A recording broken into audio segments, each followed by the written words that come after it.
Okay, I'm filming now. Okay. Hi, I'm Victoria Chandler, the Arkansas Made researcher at Historic Arkansas Museum, and tonight we're going to talk about an artist named Maud Spiller Holt. But first, a quick introduction to our collection storage space. We haven't featured this before on film, and so we are here with our collection, the majority of our collection. You might have seen this space. It looks kind of similar to the old State House and other Division of Arkansas Heritage museums. To my right, you can see these strange rolls, and they're all of our quilts. We have over 600 housed here, and then we have our art panels to my left. But tonight we're going to talk about Maud. Maud was a great artist who lived in the from 1866 to 1952.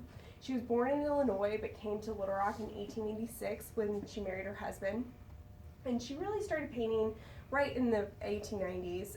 She had her first exhibition at the St. Louis Fair in 1890, and then 2 years later she had a still life exhibited at the salons in Paris. And she quickly started, her identification as an artist really became all about nature. And so she traveled across the country. She's actually one of the few people to have painted in every single state in the nation, and then she also painted in several European countries. She exhibited in 1928 at the Little Rock Fine Arts Club, which is today known as the Art Center, and she was the first group of artists to ever exhibit there. It's really exciting work. She wrote several books about her art and her relationship with it, and kind of like her art mantra.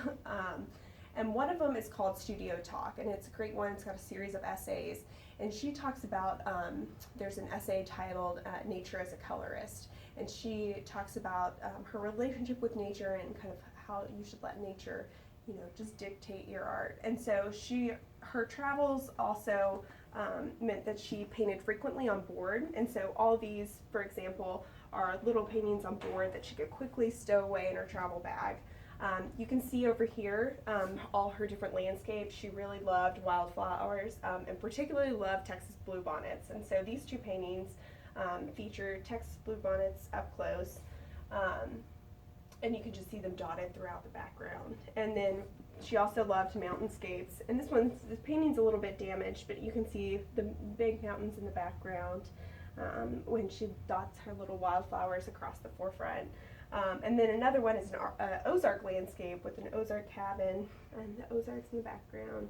It's beautiful and ethereal. And she also loved this one, and these also, and the one above it, also talk about fall and different colors and capturing nature as it decays throughout the year. And then she lived in Little Rock, and so she painted cypress trees quite frequently in the bayous and all those.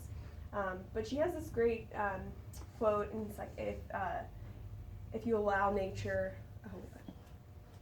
I always mess it up. If you allow nature, or if you open yourself up to nature, that's it, it will absorb you. And I think that this painting quite beautifully illustrates that. Her brushstrokes to create the mountains, and then the trees, just kind of, it all blends together, and she seems like she was quite absorbed by nature when she made this painting. Yeah. I butchered the quote.